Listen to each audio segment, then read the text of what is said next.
For y equals the nth root of 1 over x to the m, show dy dx equals minus m over nx multiplying the nth root of x to the m.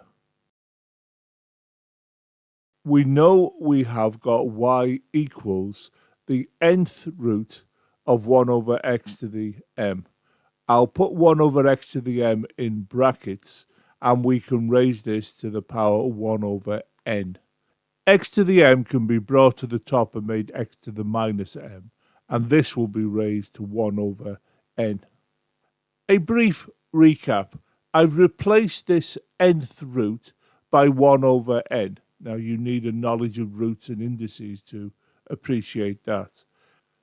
Again, a knowledge of indices would tell us that when you have x to the positive m on the bottom here and you bring it to the top, it becomes x to the minus m. And of course, the 1 over n will appear here. Now we can multiply these two together and this will give us x to the minus m over n. dy dx will equal, we'll bring the minus m over n down. This will multiply the x, and the minus m over n will have 1 subtracted from it.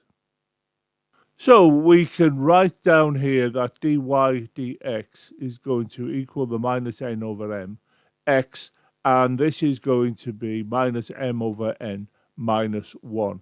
Now I can go on further, write this out again, but bring the minus outside of the bracket, which will leave m over m plus 1 in the brackets.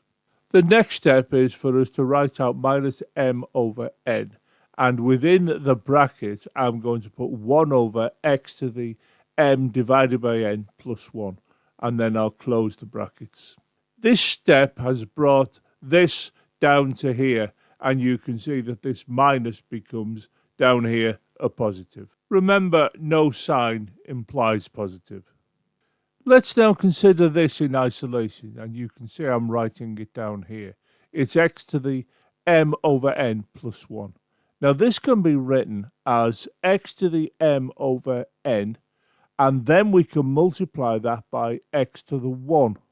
Remember, if you multiply numbers that have the same base, which they do here, it's x, you can add the indices, and of course if you add these indices, you'll get this here. This can be rewritten as shown here. The x to the 1 becomes the x, and we multiply this by x to the m divided by the n.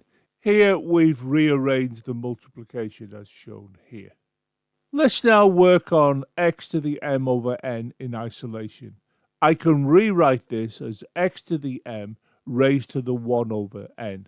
This can be further written as the nth root of x over m. So let's give consideration to this, x times x to the m over n. We can write that as x times the nth root of x to the m. Let's now return to the differentiation. We know we have minus m over n, and in brackets we can have 1 over x multiplying the nth root of x to the power m. We've just shown that this can be written as shown here, which in turn can be written as this. So if you look to this here, we can replace it with this, which is what I've done here. Therefore, we can write dy dx is going to equal minus m over nx, the nth root of x to the m. Now you may be asking, where do we get this from?